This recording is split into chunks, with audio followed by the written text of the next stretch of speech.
আসসালামু আলাইকুম রহমতুল্লাহি ওয়া বারাকাতুহু। সম্মানিত দর্শক, খুব দ্রুত বাংলাদেশের স্থানীয় সরকার নির্বাচনগুলো অনুষ্ঠিত হতে যাচ্ছে। ইউনিয়ন পরিষদ নির্বাচন, উপজেলা নির্বাচন, পৌরসভা নির্বাচন এবং এই নির্বাচনগুলো যখন অনুষ্ঠিত হবে তখন সারা বাংলাদেশে রাজনীতির যে লুকায়িত শক্তিগুলো রয়েছে পুরো শক্তিটা বের হয়ে আসবে। আওয়ামী লীগের নির্বাচনে অংশগ্রহণ করবে যে কোনোভাবে হোক এবং স্থানীয় সরকার নির্বাচন আওয়ামী লীগ ছাড়বে না। বিশেষ করে ইউনিয়ন নির্বাচন, এটা আওয়ামী লীগ অংশগ্রহণ করবেই। কিন্তু সেই বিষয়গুলো নিয়ে হয়তো ভিন্ন আলাপ আলোচনা করব। কিন্তু এখন যেটি নিয়ে আলোচনা করব সেটা হলো ঢাকা যে দুটো অংশ, ঢাকা উত্তর সিটি কর্পোরেশন এবং ঢাকা দক্ষিণ সিটি কর্পোরেশন। এই দুটো নির্বাচন খুব সম্ভবত দ্রুত হতে যাচ্ছে।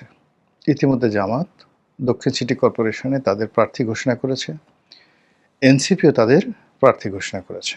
অন্যদিকে বিএনপি যাদেরকে প্রশাসক হিসেবে বসিয়েছে, ধরা হচ্ছে বা মনে করা হচ্ছে যে ওনারাই হবেন আগামী দিনে বিএনপির প্রার্থী।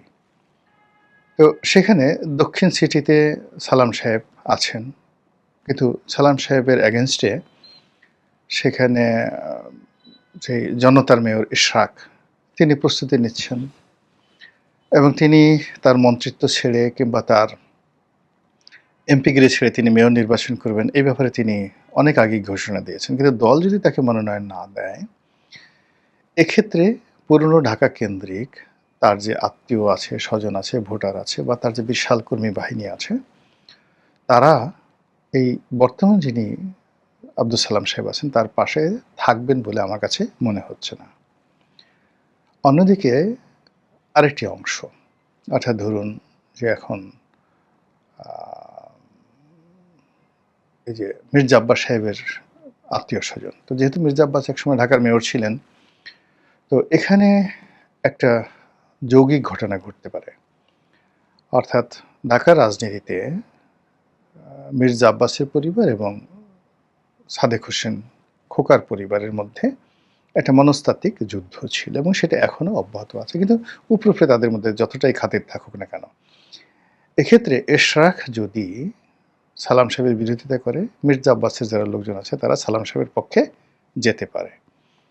আবার এটাও হয়ে যেতে পারে, সেটা হলো যে ইশরাক সাহেব এবং মির্জা আব্বাস সাহেবের যারা পরিবারের লোকজন আছে তারা একত্রে মোটামুটি সালাম সাহেবকে একটা শিক্ষা দেওয়ার জন্য একটা কাজ করতে পারে এবং যে কাজটি আওয়ামী লীগ জামানাতে মেয়র মহিউদ্দিনকে হারানোর জন্য চট্টগ্রামের যত লোক আছে, যেমন ধরেন ডক্টর আফসারুল আমিন, আব্দুল লতিফ, শামসুল হক, তারপরে শেষে আখতারুজ্জামান বাবু, ওনাদের বিভিন্ন রকম রাজনীতির কারণে তাদের মধ্যে মতদ্বৈততা ছিল।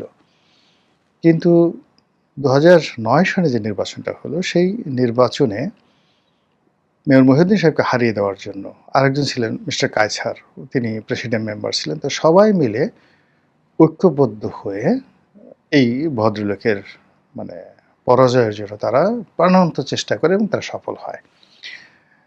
আমি সেই নির্বাচনে একজন কোঅর্ডিনেটর ছিলাম। মহিউদ্দিন সাহেব আমাকে বললেন যে, রনি সাহেব আপনি আসছেন? উনি সবাইকে আপনি আপনি করে বলতেন, রনি ভাই বলতেন। আপনি ঢাকা থেকে এত কষ্ট করে পরিবার পরিজন নিয়ে আসছেন। তো তার পাশে একজনকে দেখাইয়ে বললেন, খুব সিনিয়র নেতা ঢাকার, মুখ কালো করে বসে আছে। তো তিনি বললেন যে, এই সুদানির ফুত এখানে বসে বসে আমাকে এই কাজ করতেছে। ওই চট্টগ্রাম আঞ্চলিক ভাষা যেভাবে বলে। যাই হোক, রেজাল্ট আউট হলো। আমি ঢাকা নির্বাচনের একদিন আগে চলে এলাম। তো ফলাফল যখন ঘোষিত হলো, পরাজিত হলো, সেই লবিতে চট্টগ্রামে যারা এমপি ছিলেন তাদের যে কি খুশি, মনে হয় যেন সেখানে একটা খুশির বন্যা বয়ে গেছে। এই হলো রাজনীতির হিংসা বিদ্বেষ। অন্যদিকে আপাত দৃষ্টিতে যেটা মনে হচ্ছে যে এনসিপি এবং জামাতের মধ্যে যে ঐক্য আছে, সেখানে এনসিপি আসিফ মাহমুদ সজীব ভুঁইয়াকে ঢাকার মেয়র করতে চাচ্ছে। কিন্তু আসলে ঢাকার মেয়র হবে আসিফ মাহমুদ সজীব ভুঁইয়া বা এনসিপির ইভেন হাসনাত বা যারা সংসদ সদস্য হয়েছে, আমাদের সমাজ এখন এদেরকে কোনো এক্সিকিউটিভ পদে পাবলিক রিপ্রেজেন্টেটিভ হিসেবে তাদেরকে গ্রহণ করবে, এটি এখনো পর্যন্ত আমরা মেনে নিতে পারছি না। যেমন হাসনাত এমপি হয়েছেন, কিন্তু যদি মির্জা ফখরুল ইসলাম মুন্সী যিনি ছিলেন তার বিপরীত, তিনি যদি থাকতেন, হাসনাত কিভাবে হতো সেটা পরের ব্যাপার। আবার নাহিদ সংসদ সদস্য হয়েছে, তো তাকে ইঞ্জিনিয়ারিং করে সেখান থেকে নির্বাচিত করে আনা হয়েছে। সে জনগণের ভোটে হয়নি। এটা এখন বলতে গেলে সবার কাছে ওপেন সিক্রেট। আক্তারের ব্যাপারে তেমন কোনো কথা শুনিনি। সার্জিস প্রাণান্ত চেষ্টা করেছেন, বেশ ভালো ভোট পেয়েছেন, কিন্তু হতে পারেননি। আর মাসুদের ব্যাপার কি হয়েছে হাতিয়াতে সেটা আমরা জানি না। কিন্তু যারাই হয়ে আসছেন, এনসিপির যারা সংসদ সদস্য হয়েছেন, আমাদের এই সমাজ এখনো পর্যন্ত মানে তাদেরকে এমপি হিসেবে, নেতা হিসেবে, ন্যাশনাল লিডার হিসেবে গ্রহণ করবে, এটা আমাদের মন মানসিকতা এখনো তৈরি হয়নি। হয়তো তারা যদি আরো ভালো কাজ করেন, তারা যদি আগামী দিনগুলোতে টিকে থাকতে পারেন, তাহলে হয়তো একটা সময় তারা জাতীয় নেতায় পরিণত হবেন এবং আমাদের দৃষ্টি আকর্ষণ করবে। মানে এই হলো আমাদের দেশের লোকজনের প্রচণ্ড একটা কনজারভেটিভ। এই কনজারভেটিভনেসের কারণে কি হচ্ছে, সেই বিএনপি, আওয়ামী লীগ, এর বাইরে আমরা আসলে যেতে পারছি না। আবার একটা এলাকাতে যিনি এমপি হচ্ছেন, এমপির পরে তার ছেলে এমপি হবে, ছেলের পরে তার বউ হবে, তার কন্যা হবে।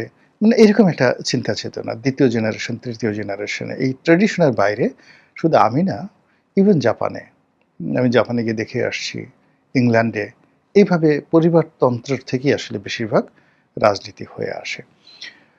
তো সেই দিক থেকে বিএনপির যে প্রার্থী, সেই প্রার্থী এই দুটো পরিবারের বাইরে যেতে পারছে না। ৩য় জায়গা থেকে যদি এখানে প্রার্থী করা হয়, এই দুটো পরিবার একত্র হয়ে তাকে হারানোর জন্য প্রাণান্ত চেষ্টা করবে। এখানে তারেক রহমান সাহেব বললেও কাজ হবে না। এই গেল এক বাস্তবতা। নিউট্রালি যদি আমি বলি, আসিফ মাহমুদ সজীব ভুঁইয়া, যেহেতু তার সম্পর্কে অনেক বদনাম হয়ে গেছে, তার অনেক কন্ট্রিবিউশন আছে জুলাই আগস্ট আন্দোলনে, কিন্তু প্রচণ্ড ইমেজ সংকট, প্রচণ্ড ইমেজ সংকট। এবং অন্যান্য যেমন সে মন্ত্রী হিসেবে চুপচাপ থেকেছে, যা কিছু করেছে, কিন্তু অ্যাজ এ পাবলিক ফিগার হিসেবে যেটা হাসনাত করতে পারে বা ইভেন যেটা সার্জিস করতে পারে, এটা এখন আসিফ মাহমুদ সজীব ভুঁইয়া সেই পর্যায়ে আসেনি। কিংবা নাহিদ যেটা পারে, এখনও আসিফ মাহমুদ সজীব ভুঁইয়া সেই পর্যায়ে আসেনি। ফলে তাকে প্রার্থী করা মানে হারার সম্ভাবনা। তো সেই দিক থেকে জামাত এনসিপির যে ঐক্যবদ্ধ প্রার্থী, সেই প্রার্থী আসিফ মাহমুদ সজীব ভুঁইয়াকে না করে শোনা যাচ্ছে যে সাদিক কাইয়ুম, ডাকসু যে ভিপি, তাকে করা হয়েছে। এটা কি হবে, এটা কি করে সম্ভব? এখানে দেখা যাচ্ছে যে যেহেতু কবি নজরুল কলেজ, তারপরে ঢাকা কলেজ, সিটি কলেজ, উত্তর দক্ষিণ সিটির যে স্ট্রাকচার, সেখানে শিক্ষা প্রতিষ্ঠানগুলো বা ঢাকা শহরের যত বিখ্যাত শিক্ষা প্রতিষ্ঠানগুলো সব এই এলাকাতে।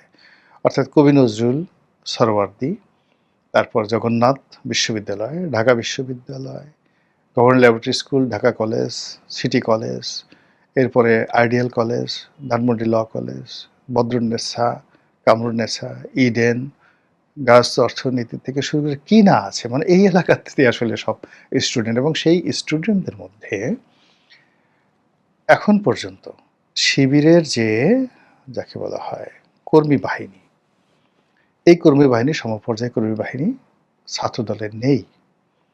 ফলে সাদিক কাইয়ুম সে বান্দরবন থেকে বা পাহাড়ি অঞ্চল থেকে, খাগড়াছড়ি, যেখান থেকে আসুন না কেন, এবং তাকে আপনি যত ইয়াং মনে করেন না কেন, তার পিছনে সংগঠনের হাজার হাজার নিবেদিত প্রাণ যারা কর্মী, তারা বাড়ি বাড়ি ছুটবে, ছেলেরা ছুটবে, মেয়েরা ছুটবে, এবং এদের সংখ্যা কয়েক লাখ।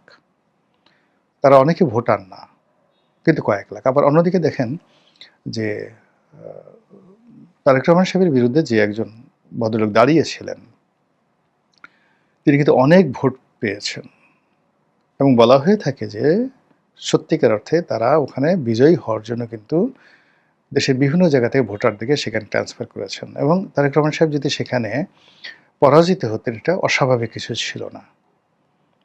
এখন সেখানে কোনো সমঝোতা হয়েছে কি না বা হয়নি, সেটা পরের ব্যাপার। তো এই ক্ষেত্রে ঢাকা সিটি কর্পোরেশন, উত্তর সিটি এবং দক্ষিণ সিটি, এই সিটি কর্পোরেশনকে কেন্দ্র করে জামাত তাদের সর্বোচ্চ শক্তি দেখাবে, সর্বোচ্চ বিনিয়োগ করবে, এবং এখানে যত রকম কৌশল আছে এই নির্বাচনে জয়লাভ করার জন্য তারা চেষ্টা করবে। সেটা এই কারণ হলো ঢাকা শহরে দুটো মানে মেয়র যদি তাদের থাকে তাহলে এই শহর তারা নিয়ন্ত্রণ করতে পারবে। একইভাবে চট্টগ্রামও তারা ছাড় দেবে না, এক চুল ছাড় দেবে না এবং চট্টগ্রামে ইতিমধ্যে তারা একটা বেশ করে ফেলেছে। ফলে সামনে এই যে ঢাকা যে সিটি কর্পোরেশন নির্বাচন আসছে সেই সিটি কর্পোরেশন নির্বাচনে যদি জামাত জিতে যায় রাজনীতির কোর্স অফ অ্যাকশন পরিবর্তন হবে। যদি বিএনপি জিতে যায় তাহলে একরকম, আর যদি বিএনপি পরাজিত হয় তাহলে আর একরকম। ফলে এখন আপনি যে রাজনীতির যে দৃশ্যগুলো দেখছেন সেই দৃশ্যগুলো খুব দ্রুত অর্থাৎ এই সিটি কর্পোরেশন নির্বাচনের পরে একেবারে রিভার্স হয়ে যাবে সব কিছু। আর এর মধ্যে আওয়ামী লীগের যারা ভোটার রয়েছে সেই আওয়ামী লীগের ভোটাররা এবার খুব মানে ম্যাথমেটিক্স ব্যবহার করে, অঙ্ক ব্যবহার করে তারা প্রাণান্ত চেষ্টা করবে খেলার জন্য এবং সেই খেলাটা হবে বিএনপির সঙ্গে, জামাতের সঙ্গে, এনসিপির সাথে যাতে একটা সম্পর্ক নষ্ট হয়ে যায়, রাজনীতির প্রতিদ্বন্দ্বিতা হয়, রাজনীতির মাঠ ঘোলা হয় এবং সেই ঘোলা পানিতে আওয়ামী লীগ মাছ শিকার করার চেষ্টা করবে। মহান আল্লাহ ভালো জানেন। আমাদের সবাইকে হেদায়েত দান করুন এবং হেফাজত করুন। আসসালামু আলাইকুম ওয়া রাহমাতুল্লাহি ওয়া বারাকাতুহু।